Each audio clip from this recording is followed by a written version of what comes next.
function, how it works, and pathology, Disease.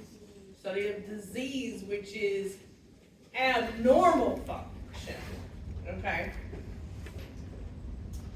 Describe the location of the structures of the human body using anatomical terms of direction, regions, planes, positions, and cavities. Okay, let's do this super quick.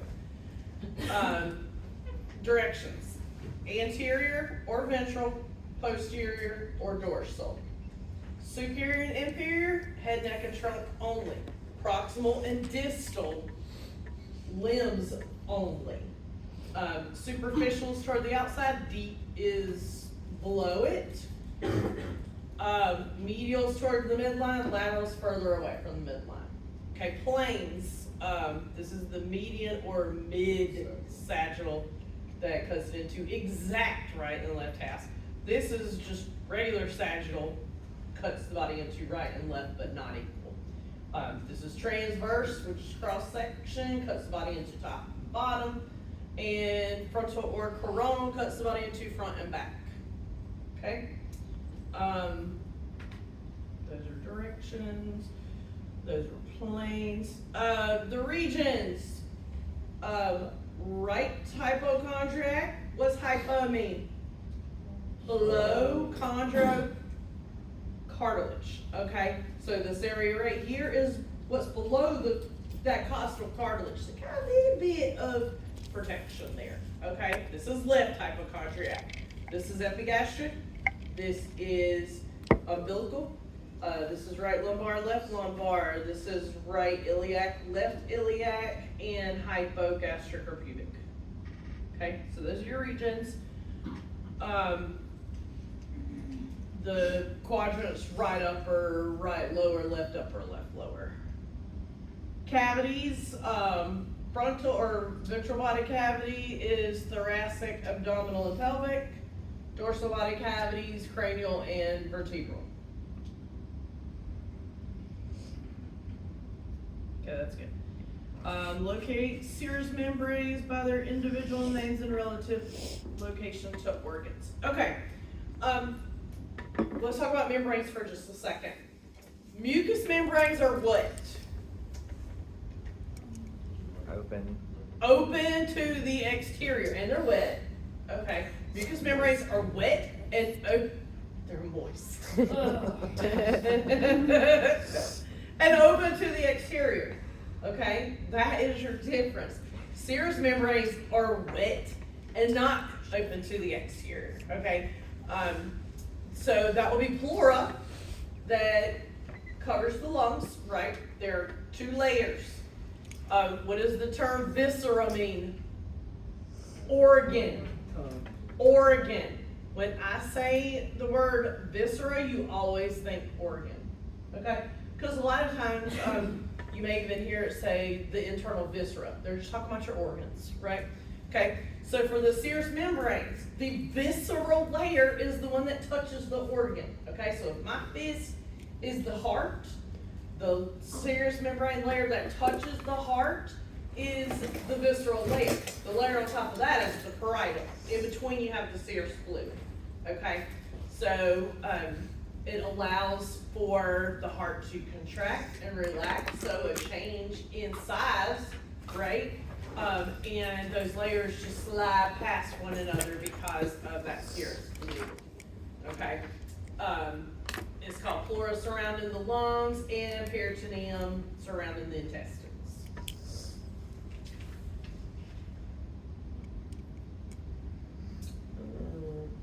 So those are the serous membranes.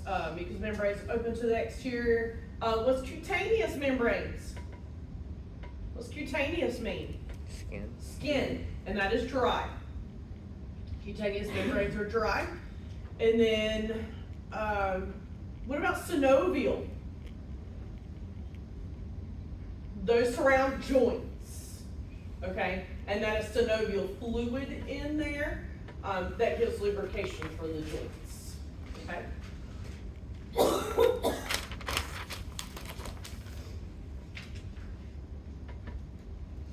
Okay, define homeostasis. That means that the body is functioning within normal range, okay? our body strives to be at a homeostatic balance at all times. What happens, if it goes away from that homeostatic balance? Positive feedback? Okay, yeah, that's how it fixes it, sure. What did I ask? When it goes away Goes from away home. from- Oh, if it goes away from that, what do we call that? Disease. Dis-ease, right? Disease. So dis-ease, the body is not at ease, is not at homeostasis anymore, okay? So yeah, we have the negative feedback that helps to get it back to, where it should be. Let me see if I'm missing something. Why that's important, yes, because that's where our body functions the best, is within that normal range. So negative feedback will reverse the direction away from homeostasis.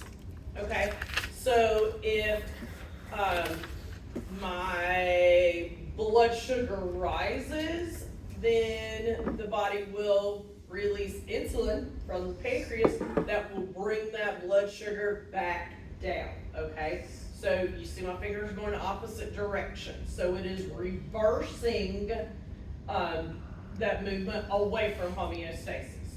So it went up, so negative feedback, I'm bringing it back down. Okay, what if I'm cold? I'm gonna shiver. Shivering makes the muscles contract. Contraction of muscles produces heat. Okay, so that helps to warm you up. So I was cold, and the shivering got me back to normal temperature. What if I was hot? Sweat. Sweat. So my temperature went up, I sweat to go back down. Okay, that's negative feedback. Positive feedback, I gave you 2 examples. Okay, what are they? Pregnancy. Pregnancy, labor, contractions. And what did I say to remember for positive feedback? More. More. Okay, if you've ever had a baby, you know that those contractions come on more until you deliver that baby. Okay, and that the positive feedback is from the head pressing on the cervix. Okay, so that's what creates that positive feedback of the more until that baby is delivered. The other one, if I remember? You have a wound and platelets travel through? Yes, platelets. So say you cut yourself, you've injured a vessel, platelets are gonna form a clot to clog up that hole so that you're not bleeding anymore from that vessel.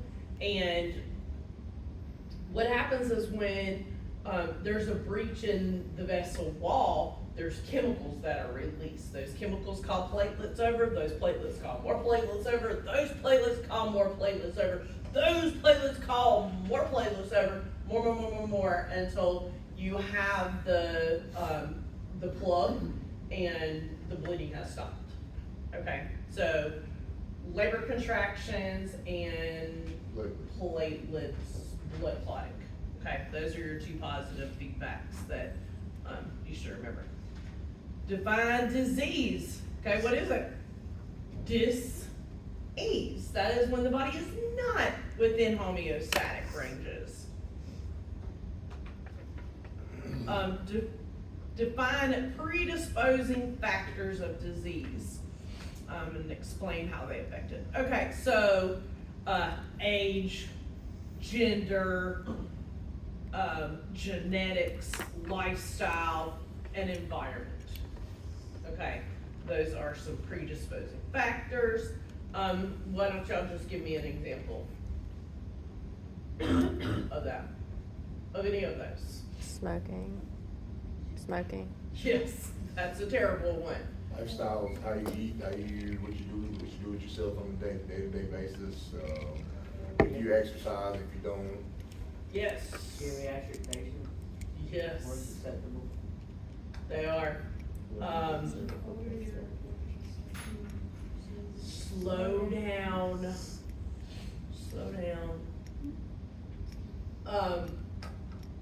she said smoking that's a really good one. A poor diet, lack of exercise, those are, other ones that will lean more towards disease processes if you don't take care of your body.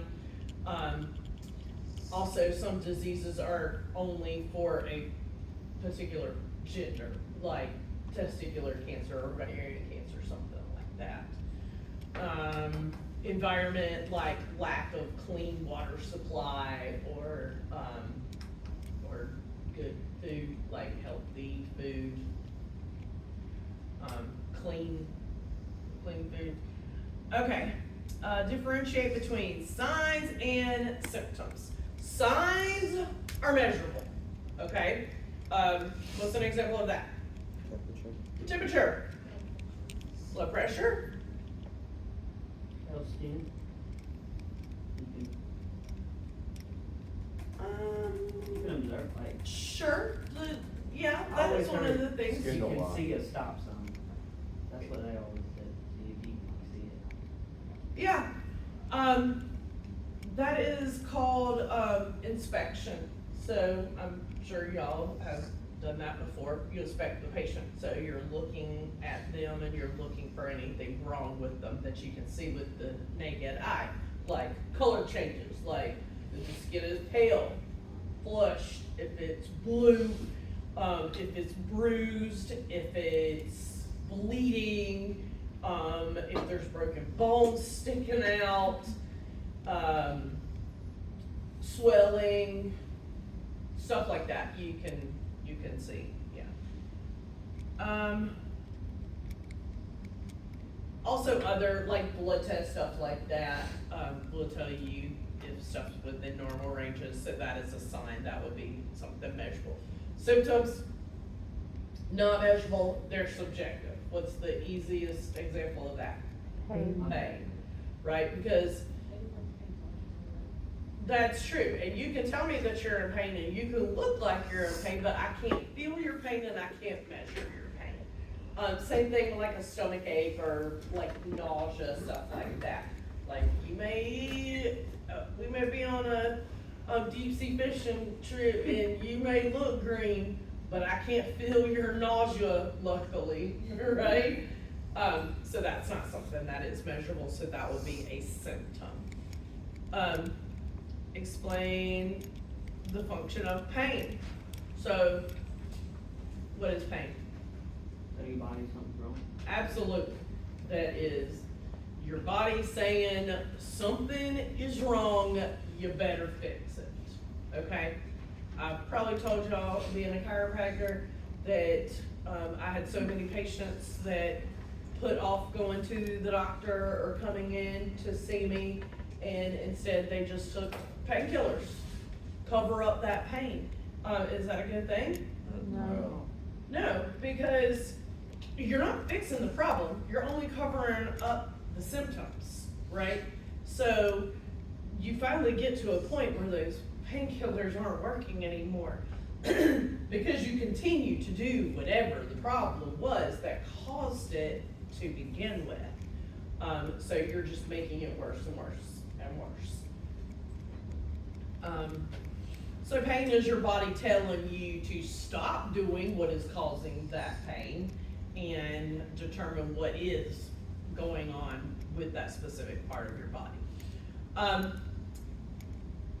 So it warns you that there's a problem, okay? Inflammation, what are the 4 cardinal signs of inflammation? Swelling, redness, heat, tenderness, heat. Pain, pain. heat and pain. Okay, so what happens is, say you get cut, okay? The body's gonna send more blood flow to that area because it wants to take more white blood cells to the area to fight off anything that could have gotten in, because you have now breached your body's first line of defense, which is your skin. So now stuff can get in, okay? You've lost that protective layer. So the blood vessels are gonna dilate to take more blood to the area to bring in extra white blood cells to help fight off any kind of pathogen that could have gotten in.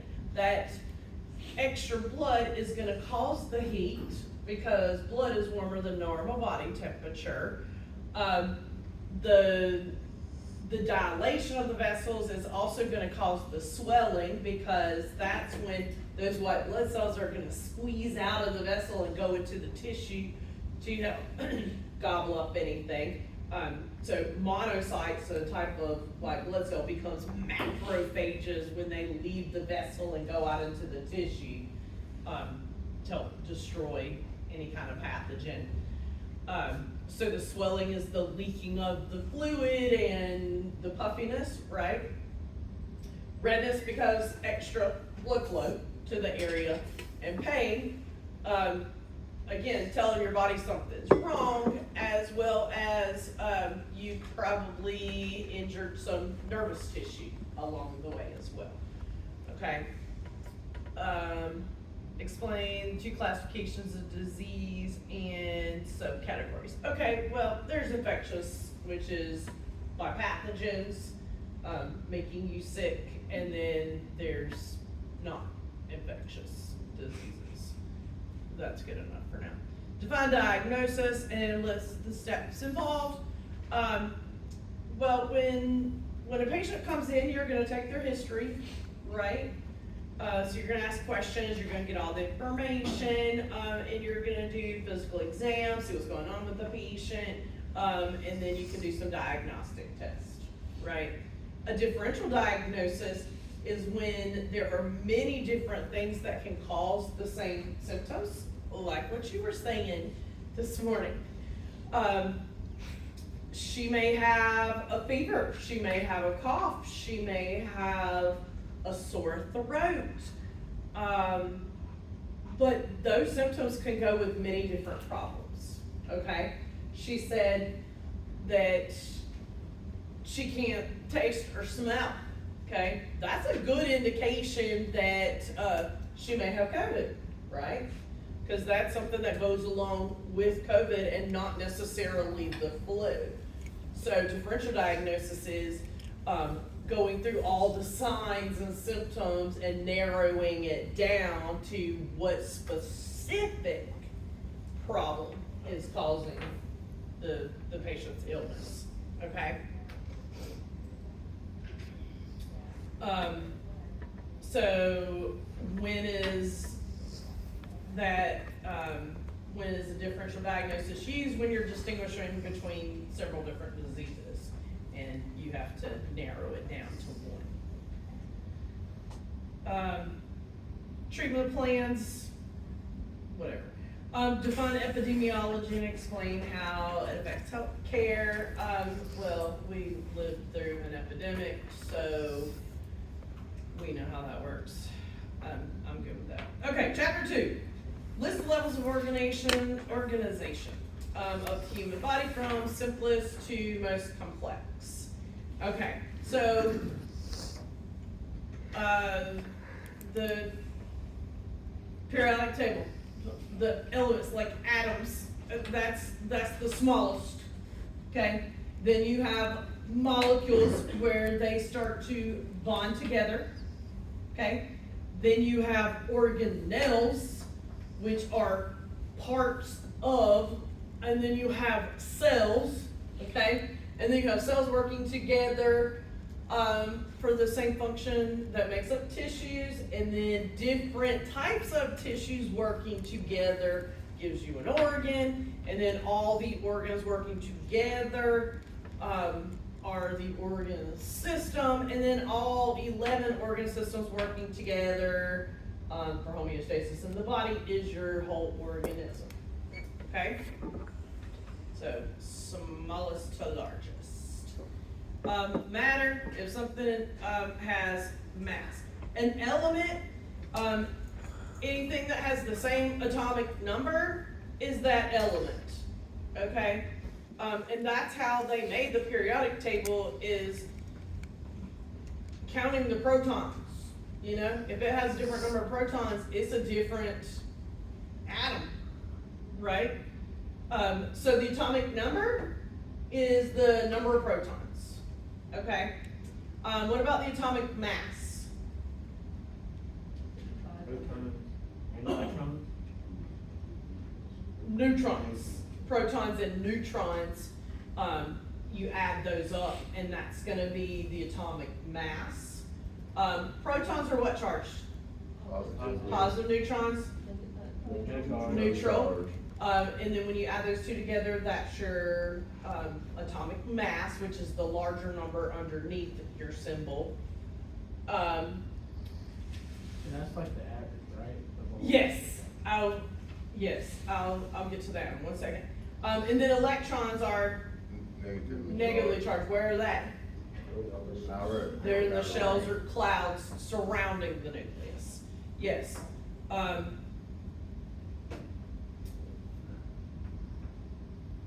So an isotope is the same thing, but a different number of neutrons, okay? So, this sodium may have so-and-so number of neutrons. This sodium may have a different number of neutrons. They're both sodium, but they're isotopes, and it really doesn't matter because neutrons are neutral anyway. So they take all of the isotopes and average the number of neutrons, and that's why you get the number with all of the numbers after the decimal, because that's an average, yes. Okay. Define molecule and describe 3 methods of bonding. Okay. We went over 2 in class, which is ionic bonding, and what kind is that? They give up or receive. Yes, ionic is giving or receiving. And this makes sense because ions are what? Unstable. Charged, right? So if you take stuff that was ionically bonded and you throw it in water, the water breaks that ionic bond and you have ions distributed throughout the water. Ions are positive or negatively charged, okay? So remember, like your salts, sodium chloride, potassium chloride, stuff like that. Those are ionically bonded. The ones on the first column love to ionically bond with ones on the what? 7th column. Okay, what about the 8th column? The noble gases. They're noble gases, they don't care about anybody else. They are perfectly happy by themselves. They are noble, they don't need anybody else. Okay. The other one's covalent bonds, and that is what? Sharing. That's sharing. Yes, that is sharing. The other one is metallic, but we're not gonna worry about that. Okay, summarize 5 functions of water. I will let you look that up. Some of the important things about water is that it has a high boiling point. It is polar. Why is it polar? Yes, because it's lopsided, right? Remember Mickey Mouse? It's not like straight across like this and evenly full. No. There's Mickey Mouse. Like there's a bulge here, and then those are your 2 hydrogens, and here's the oxygen. Okay? So one side is a little bit more positively charged, the other side is a little bit more negatively charged, which makes it polar. Just like magnets are polarized, meaning one side's positive, one side's negative, right? It is the number 1 solvent, right, that we use. Those are some good examples. Compare solutions based on tonicity. Water is tonic and it's a good solvent. That's good enough. Determine whether a substance is an acid or a base and its relative strength if given its pH. Okay, so what does pH stand for? Parts of hydrogen, right? Hydrogen atoms. So if it has a lot of hydrogen ions, H+, it has a lot of that, then what is it gonna be pH-wise? Hydrogen ions are acidic. Hydrogen ions are acidic. Okay, so if it has a lot of hydrogen ions, and less hydroxide ions, it's an acid. If it has more hydroxide ions, which are OH minus, and less hydrogen ions, which are H plus, that's a base. Okay, if they are equal, then that is Neutral. neutral, which is, 7.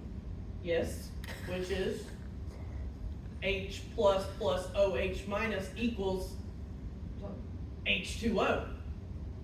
Right? Do you remember that? No. Okay, here's my pH scale. Here's the top, so this is 14, here's 7, here's 0, okay?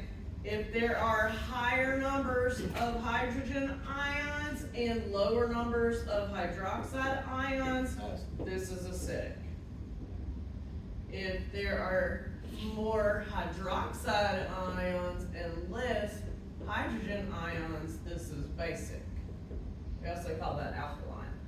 Right here at 7 is when you have equal amounts. So your H plus is equal to OH minus. And if you put those together, what do you have? HHO. So that is your H2O, which we know is 7, which is neutral. Okay? So the more hydrogen ions it has, the more acidic it's gonna be. The more hydroxide ions it has, the more basic it's gonna be. You with me? Okay.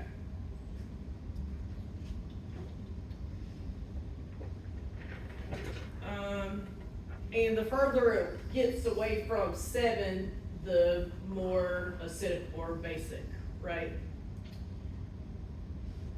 All right, your 4 types of major organic molecules. You need to know building blocks, example, location, function.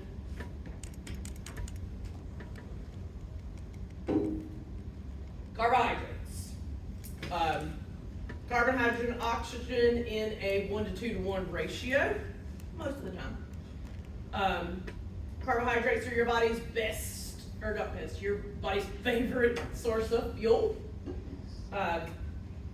This is important. Carbs are used in cellular respiration, okay? So it's using the energy because, yeah, there's energy in glucose, right? That's what we use in order to produce ATP. So it's using the energy from the food that we eat, right? The glucose. So glucose plus oxygen yields water, carbon dioxide, and ATP. Okay, that's cellular respiration. So glucose is the body's favorite source of fuel. Examples, glucose, that's your monosaccharide, which is the smallest of the monomer. There's disaccharides, like sucrose is one of those. Polysaccharides are many joined together. So starch is how carbohydrates are stored in plants, and glycogen is how carbs are stored in humans. Okay, remember it's stored in our liver and muscle. Okay, so that's carbs. Next is proteins. Proteins also carbon, hydrogen, oxygen, no ratio. The monomer is what? Of a protein. Is it the amino acid? Amino acid. Remember, proteins are made in the ribosome, and how does that happen? Those amino acids are being joined together, right? So a long chain of amino acids is a protein.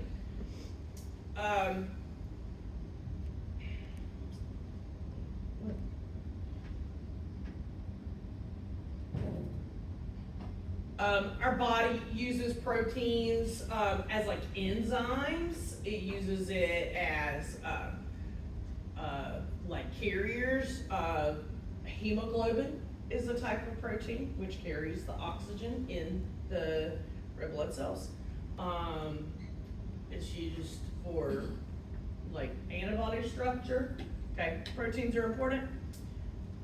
Next is lipids, okay? Lipids are fats and oils. And that depends on how they are at room temperature, okay? If it is saturated, what does that mean?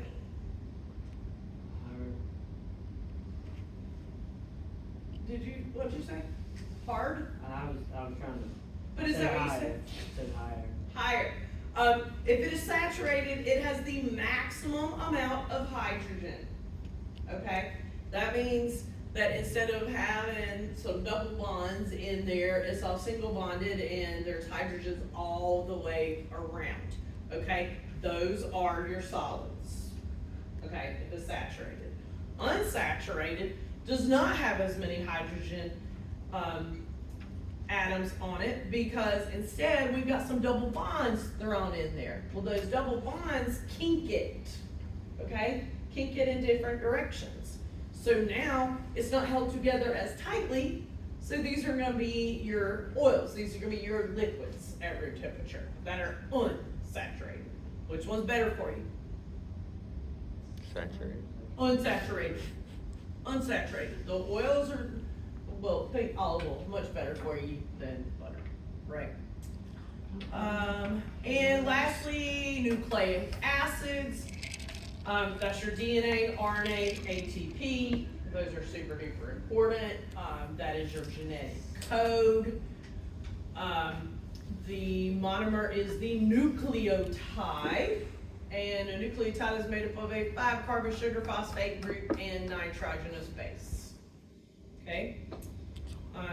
So those are important. And ATP is important because it's used as fuel for our body, right? Okay.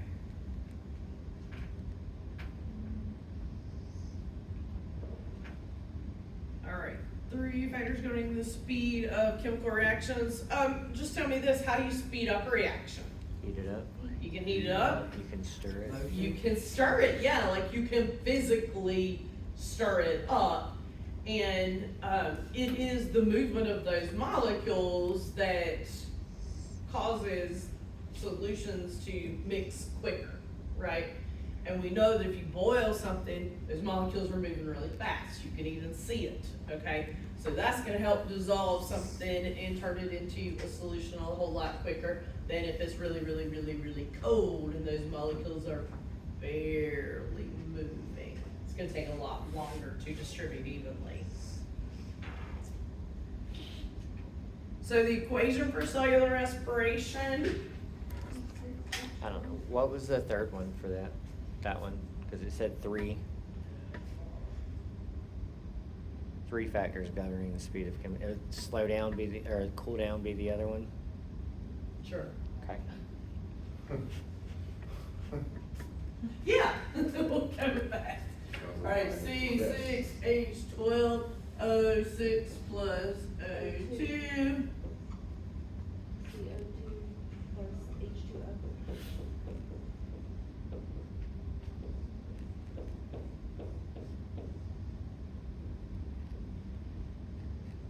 Approximately 32 ATP. Where's that happen? Yes, in the mitochondria. Wow, what's that nickname? Powerhouse of the cell. I'm so glad y'all remember that from 2nd grade. That's awesome. What was I gonna say? Oh, it's the powerhouse is producing energy, right? In the form of ATP. How do we use the energy in ATP when we need it?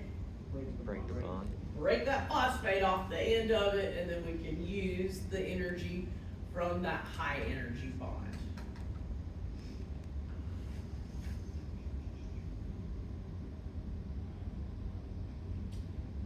Explain the importance of ATP in terms of energy. That's what I just did. So the energy is stored within those high energy bonds, and if you want to use the energy, you break off that phosphate, and then you have ADP, and then you have that inorganic phosphate, and you have that surge of energy that you can use. All right, the organelles, plasma membrane, okay, that is considered an organelle. That is what controls what goes in and out of the cell. The nucleus control center, that is where you find the DNA, which is the genetic material. The cytoplasm is the cytosol, which is the sol gel-ish solution, plus the other organelles that are suspended in it, okay? Endoplasmic reticulum, if it's rough, it has ribosomes. If it's smooth, it does not. Endoplasmic reticulum is the roadway of the cell that goes back and forth and back and forth. So what is its function? Transport, okay? What about ribosomes? What is their function? Packaging. Nope. No, they're the transcription? Translation. Translation. Transcription is the DNA unzipping and making the single-stranded messenger RNA copy. That's transcription, transcribing. So you're getting the genetic code from it, right? So that messenger RNA is small enough that it can leave the nucleus. So that's what goes to the ribosome for translation. So we're translating that genetic code into a protein, okay? So you're just joining those amino acids together. Every 3 letters of that messenger RNA is called a codon. A transfer RNA that is holding the amino acid has the anticodon. Those letters match up, okay? A's and U's, C's and G's, right? Because we're talking about RNA now, so it's U instead of T. It's T and DNA. So that's your ribosomes. So if you have ribosomes on the endoplasmic reticulum that are making proteins, endoplasmic reticulum is going to transport those proteins. Where's one place that transports them to? Golgi apparatus, which is like a little stack of pancakes, right? What is Golgi apparatus? Package train. UPS. UPS, it sorts, packages, and prepares for export, okay? So it's gonna sort them, package them, and it's not just proteins, but it is a lot of proteins, yes. So it sorts the packages, and it's gonna prepare for export. So after it packages it, it is going to pinch it off the side of the pancake into a secretory vesicle. That moves over here to the side of the cell, to the plasma membrane, merges with it, and spits it out, okay? Mitochondria produces ATP, powerhouse of the cell. Lysosome, Eat stuff. stomach of the cell, it has digestive enzymes, so it's gonna help get rid of waste. Centrioles, what are those two? You only see those germ cell division. They do the fibers. The spindle fibers, yes. It's like little Spider-Man's hands that spit out the spider web. Centrioles have the spindle fibers that attach to the chromosomes and move them around during mitosis. Can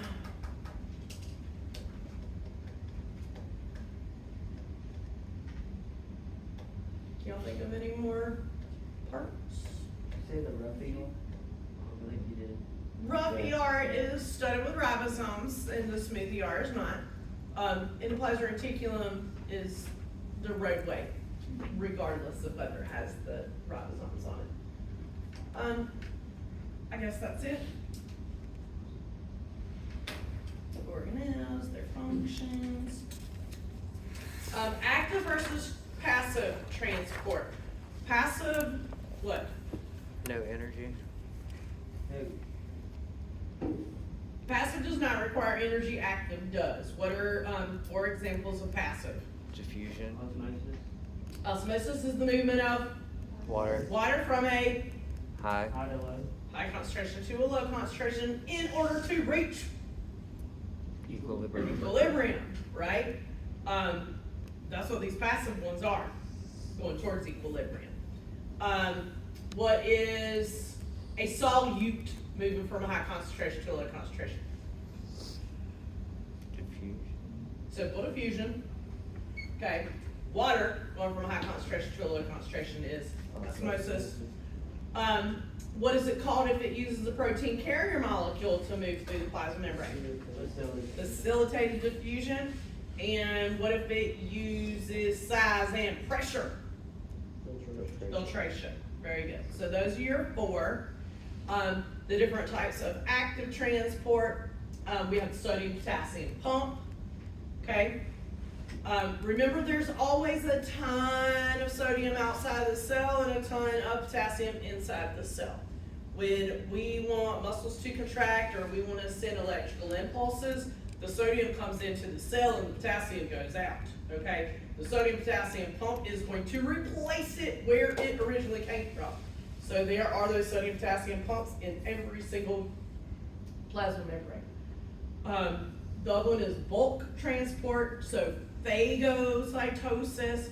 Phage means to eat, so that is solid. Penocytosis is like taking a gulp of liquid.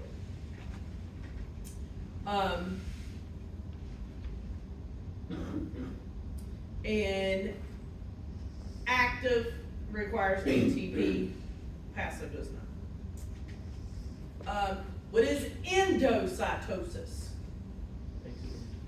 Bringing it in. What is exocytosis? Taking it out. Exiting out, yeah. Transcription and translation, I mentioned that earlier. Transcription is that DNA in the nucleus unzipping to make that single-stranded messenger RNA copy.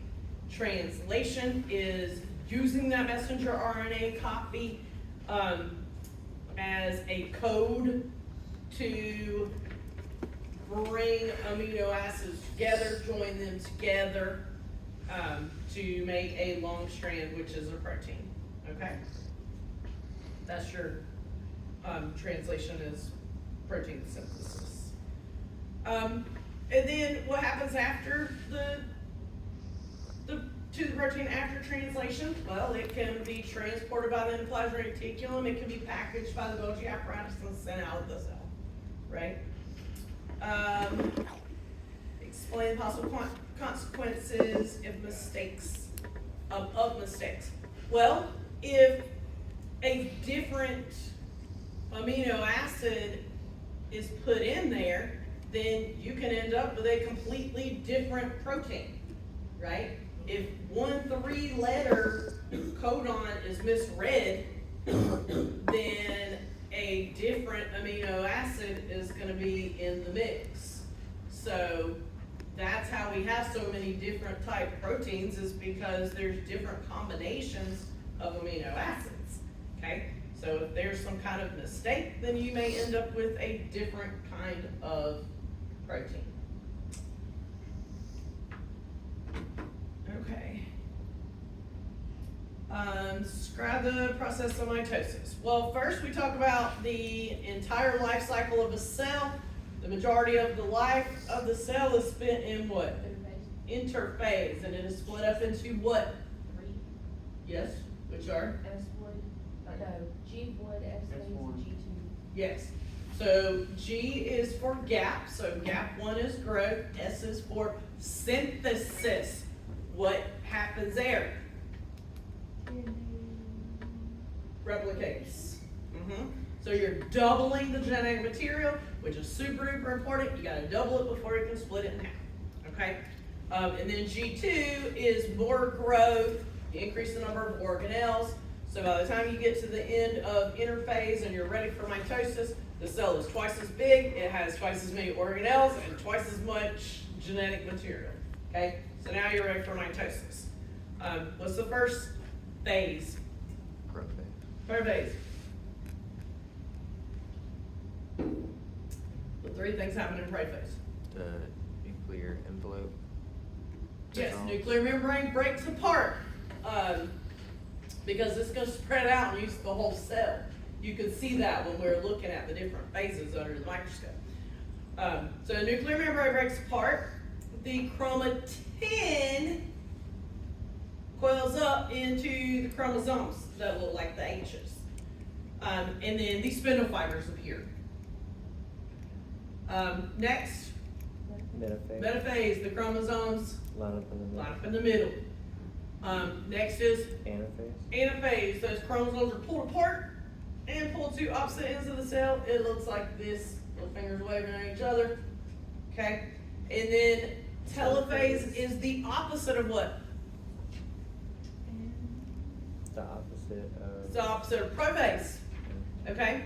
So in prophase, the nuclear membrane broke apart. So in telophase, the nuclear membrane reforms. But now, how many are we gonna have?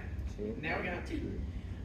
The spindle fibers disappear, and the chromosomes uncoil back into chromatin. Okay, at the end of telophase, the cell starts to pinch apart at the what?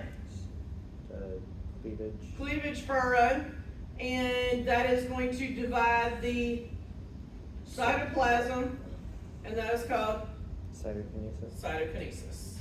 Okay. We start with a regular body cell that has 46 chromosomes. At the end of mitosis, how many cells do we have?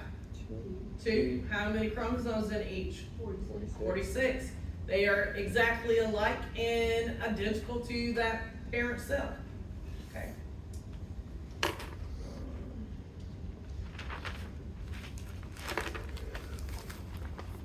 Okay. I'll explain possible consequences of mistakes in replication. That is called mutation. That can lead to disease or abnormalities. Describe the effects of aging on cell division. The rate of cell division decreases over time. Just like everything else, slows down. Describe the four classification of tissues. Okay, so epithelial tissue, covering and lining membranes. Epithelial tissue is avascular. Epithelial tissue is named for the number of layers and the shape of the cells. Okay, so those are gonna be simple squamous, one layer flat cells, which is perfect for things to go through it, just like diffusion of gases between capillaries in the alveoli. Both of those are simple squamous. Simple cuboidal, one layer cube shaped cells, you find those in the kidney tubules. Also one cell layer thick, so things move through it.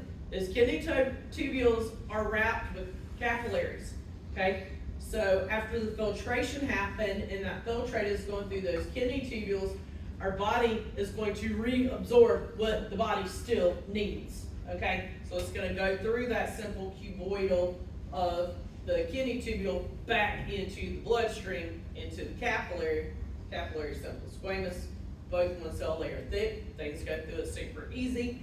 At the end, you have secretion of waste, urine, okay? Simple columnar, where you find those? Digestive tract, okay? One cell layer thick, just underneath that, guess what? Capillaries. So as the digestive system physically and chemically breaks down the food into the absorbable units, which are those individual monomers, right? Those are small enough to be absorbed through the simple columnar into the bloodstream.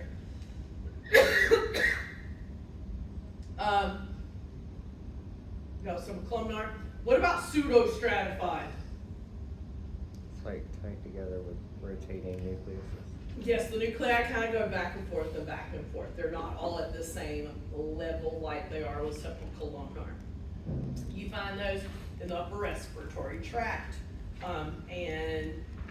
Those have cilia that help with movement of what? Mucus. So mucus is secreted, so secretion is one of the functions. And the cilia help to keep the mucus in the upper respiratory so it doesn't go down into the lungs. What about transitional? Do you remember that? Stretches. Yes, it allows for stretching. The layer closest to the lumen, which is the hole, those cells start to slide past one another and spread out, okay? So the more it fills up with urine, the more those cells spread out, and it allows for stretching. So that top or apical layer, the cells are further apart. The deeper you go, the closer they are together. That's transitional. You find that in the urinary bladder and ureters. Next we have connective tissue. So connective tissue, areolar, that's like a packaging material, looks like twigs and berries.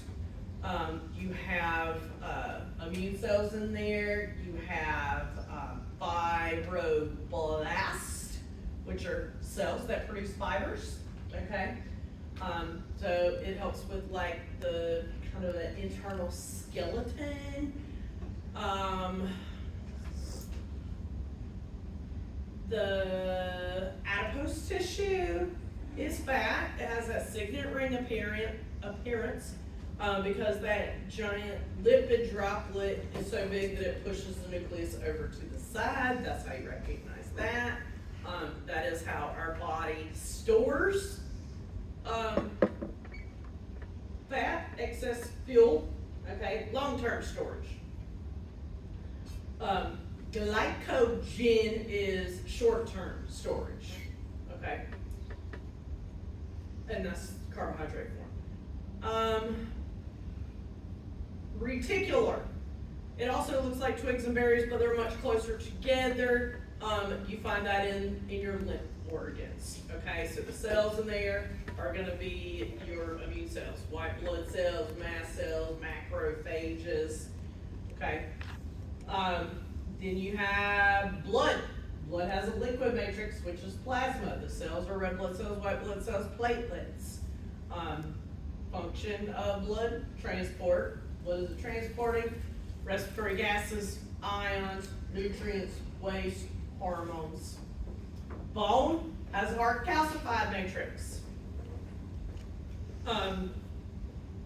Those cells are called osteocytes. Looks like, yes, looks like a tree trunk.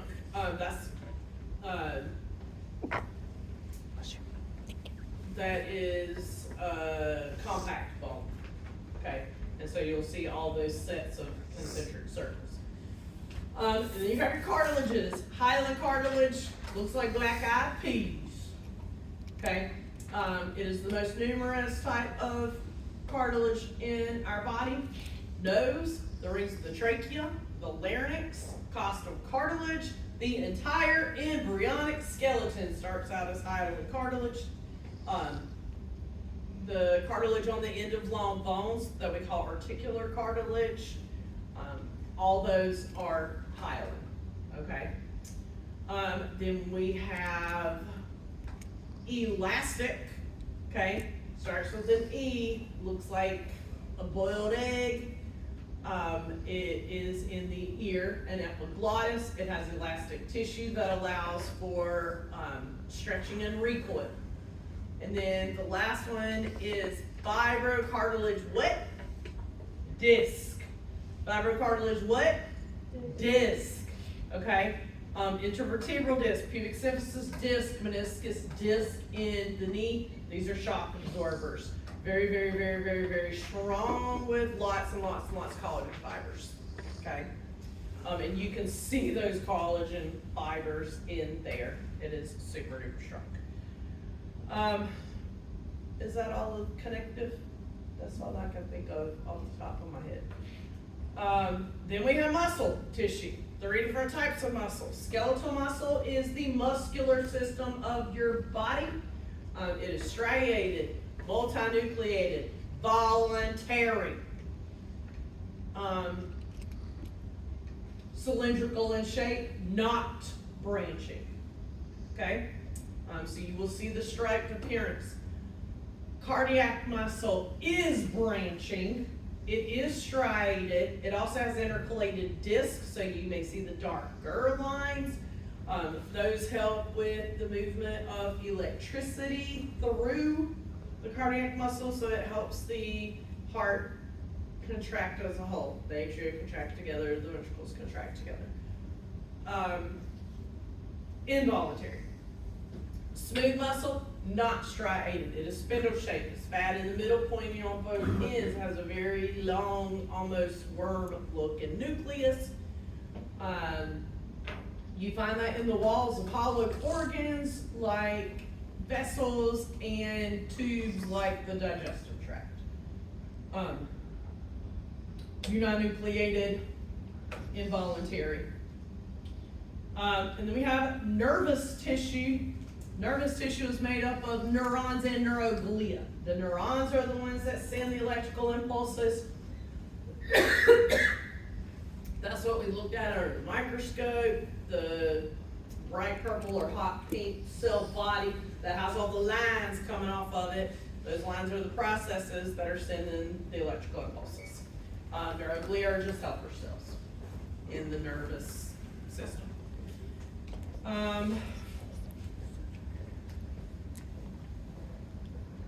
Okay, that's all of those. Describe the modes of tissue growth, change, shrinkage, and death. Okay, what is cell shrinkage? Think about somebody in a wheelchair and their legs being like bones being atrophy. Okay, that's from disuse. What is metaplasia? Skin cells keep producing. Meta is change. Think metastasis, right? So meta is change of tissue from one type to another. What is hypertrophy? Overgrowth. Increase in size, okay? What is hyperplasia? Increase in number, okay? What is neoplasia? That's uncontrolled growth. The word neoplasm is a name for tumor, okay? Make sure you know those. Neoplasia, which is uncontrolled growth. Okay, one more time. Atrophy, shrinkage. Metaplasia is a change in tissue from one type to another. Hypertrophy, increase in size. Hyperplasia, increase in number of cells. And neoplasia is uncontrolled growth that will form a neoplasm or tumor. What was the second one again? Metaplasia, Yeah. change from one tissue type to another. Okay, organ systems and their major organs. Integumentary system, skin, hair, nails, protection. Skeletal system, bones, cartilage, joints. It gives us our body's framework. It allows for muscle attachment, so it helps with movement at those joints. Protection of important organs like the brain and the spinal cord and heart and lungs. It stores minerals, especially calcium. Inside the bone marrow is where blood cell formation happens, okay? Muscular system, skeletal muscle, and tendons. Tendons attach muscle to bone. This allows for movement. It allows for us to manipulate our environment. It allows us to communicate by facial expressions, locomotion, walking around, produces heat, okay? Cardiovascular system, heart, vessels, and blood. It is a transport system that transports respiratory gases, nutrients, waste, hormones. Respiratory respiratory system, nasal cavity, trachea, bronchi, lungs, individual alveoli. It is going to supply the body with oxygen, get rid of carbon dioxide. It also helps maintain pH balance. Urinary system is kidneys, so 2 kidneys, 2 ureters, 1 urinary bladder, 1 urethra. It filters the blood, reabsorbs what the body still needs, and secretes the waste. It also helps to maintain normal pH balance. Endocrine system is glands and the hormones that they produce, which we call chemical messengers. It's a control system. It controls most happenings in the body. Nervous system, brain, spinal cord, nerves, receptors. It is a very fast-acting control system. It controls everything in the body. It's the body's electrical system. So it is the electrical impulses or action potentials that cause things to happen.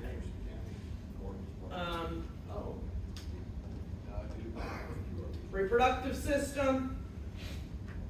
In males, we have the testes that produce sperm for reproduction.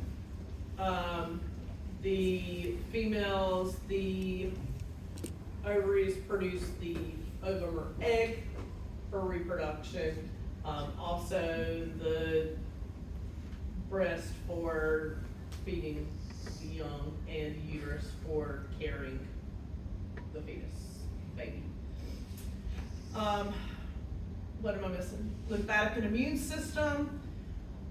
Lymphatic system picks up fluid that leaked out of the cardiovascular system. It sends it through the lymphatic vessels and lymph nodes where it is cleansed. It is also called the immune system because those lymph nodes and spleen are full of immune tissue, like white blood cells, antibodies, okay? That is gonna fight off anything foreign. Am I missing? Am I missing any? Digestive, mouth, esophagus, stomach, small intestine, large intestine, rectum, anus, liver, pancreas. The liver produces bile that helps break down fats. That's called emulsification. It also decides what to do with the nutrients that are absorbed from the small intestine. Physically, chemically breaks down food into absorbable units that the body can use as fuel, and it excretes the waste. Pancreas produces enzymes that help break down the food. So do salivary glands. Is that all? Did I get all 11? Okay. 10. That was 10? Or is the immune and lymphatic too? It's 1. That's 10. What am I missing, y'all? Integumentary? You got the list?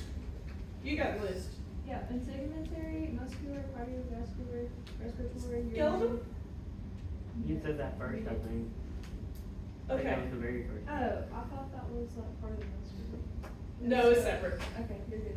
Okay. I was like, man, I can't think of another one. Okay. So, that, y'all know this. Okay, now chapter 3, medical terminology related to the integumentary. The word cutaneo means skin, right? Cutaneous membranes are On the skin. outside, superficial, dry, okay? Describe the histology of the epidermis, stratified, squamous, okay? Only thick skin has the stratum lucidum, which is palms, hands, toes, and the feet. Lucid means clear, okay? The dermis is dense, irregular, connective tissue. Hypodermis is adipose tissue. Remember, it is not considered part of the skin. It is considered subcutaneous. Sub means below, cutaneous is skin, right? And that is a good place for subcutaneous injections in the hypodermis. The cells of the epidermis are stratified squamous, many layers, so that is for protection. The structures in the dermis and their functions, okay? We have hair follicles and hair. We have the erector pili muscles that make the hair stand up with Cold or scared? cold or scared. And it helps to catch the heat leaving the skin to hold it close to the skin, to help maintain some of the warmth. Sebaceous is what? Sebum, oil, glands, goes empty into the hair follicles to, keep the skin moist and the hair from becoming brittle. Eccrine sweat glands go to a pore in the surface and secrete a clear perspiration. Apocrine sweat glands empty into the hair follicles of the pubic and axillary region. So those become active at puberty, and that's the milky white sweat because it has fat and proteins in it, okay? But remember, no sweat stinks unless it has decomposing bacteria in it.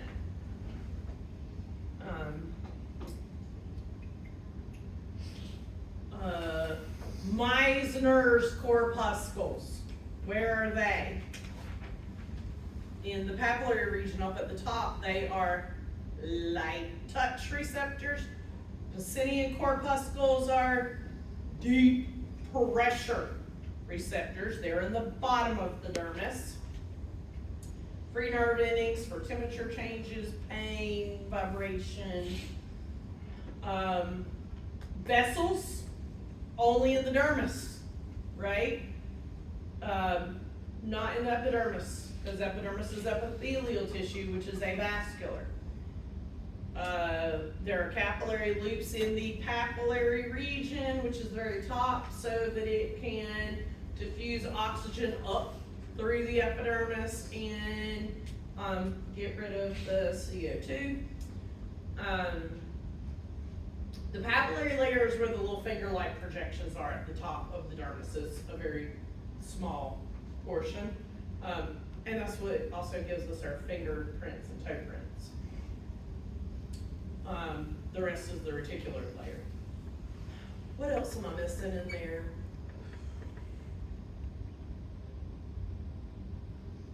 I can't think of anything else in the skin. But maybe we're good. Compare, contrast the glands. I did that. So sebaceous is oil, and eccrine and apocrine are your sweat glands. The histology of hair and the hair follicle. So remember, it is hard keratin in our hair. We also have keratin in our skin that gives it strength and waterproofing, right?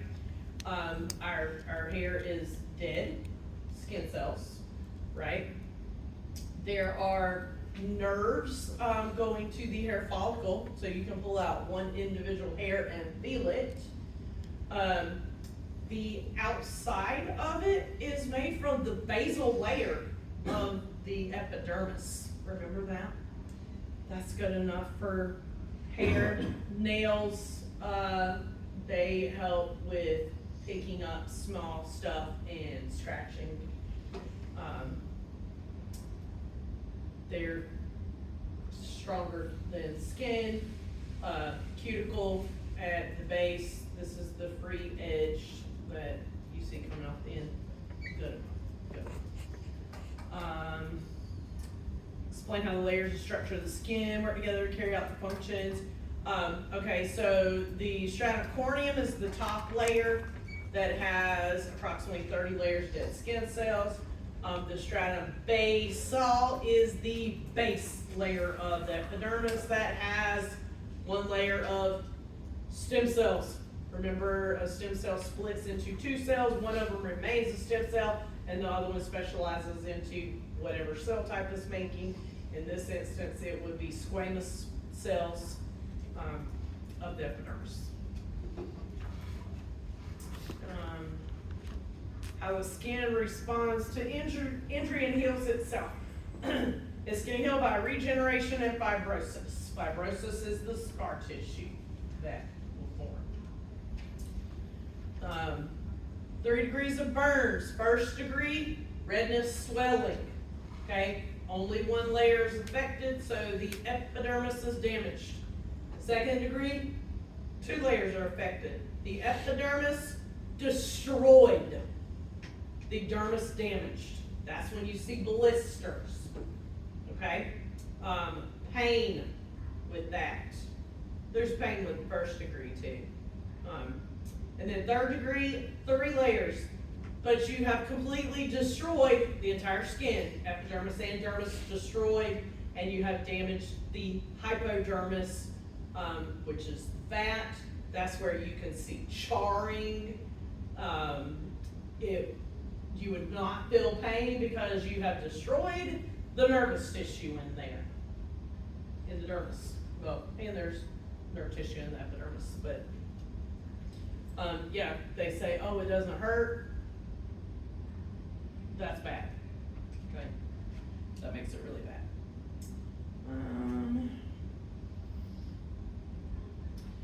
The rule of nines tells you the percent of surface burned, which pretty much tells you the severity, and can also give you an indication of how of how much fluid is lost. Okay. Summary of the effects of aging on the integumentary system. Well, we have a decrease in collagen. As we age, the skin becomes thinner, more fragile, we bruise easier, and wrinkle. What do we need for to help maintain good collagen levels? Vitamins A and C. Okay. What do you need vitamin D for? Calcium. Calcium absorption. Where do we get that from? Sun. We get the precursors from the sun. Yes, our skin makes it. Diagnostic tests commonly used when diagnosing integumentary system disorders. That is the A, B, C, D, E. Okay? A is for asymmetry. Thank you. Asymmetrical. So if you look at both sides, if they're not equal, if they're not exactly the same, that is asymmetrical. B is for border. So if it doesn't have a perfect circular, if it has indentations in the border, that is another indication that it may be cancer. C is for color. Dark black moles, maybe red papules, stuff like that could be indicators.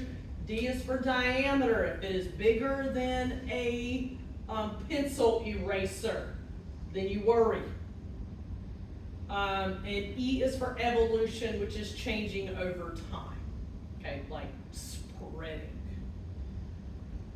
3 forms of skin cancer. So melanoma is the worst. Malignant melanoma spreads to other parts of the body. It is the most deadly. Basal cell is raised and pearly, could be red or whitish, and squamous cell is scaly and a crusty type sore that doesn't go away.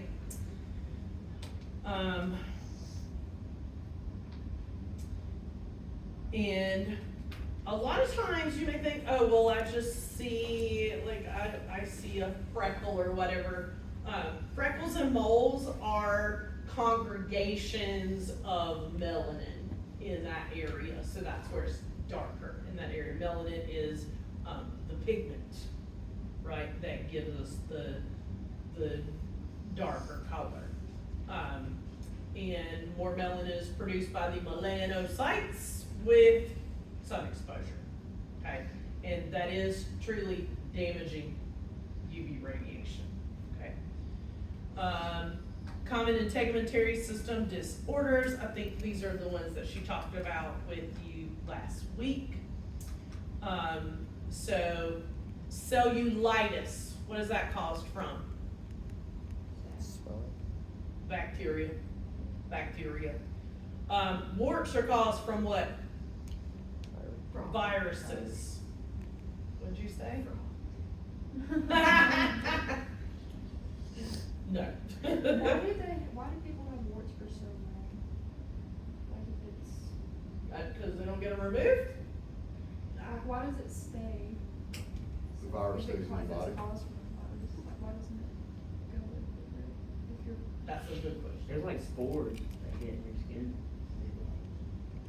I had them one time, and you freeze them, and there's still that spore in the skin, so it come back. And they had to spray them like 3 times. That's when you go to a dermatologist and they zap you with that little, the frozen nitrogen or whatever. Ooh, that hurts too. I had them on my hands before. Yeah, they'll blister and they'll like fall off. And then it comes back later. It's real You don't fun. get rid of all of it. So warts are from viruses. What about dermatitis? That's from an irritant or an allergen. Okay, what's itis? Inflammation of, so something has irritated it. What about psoriasis? I don't know, it's, maybe it is hereditary.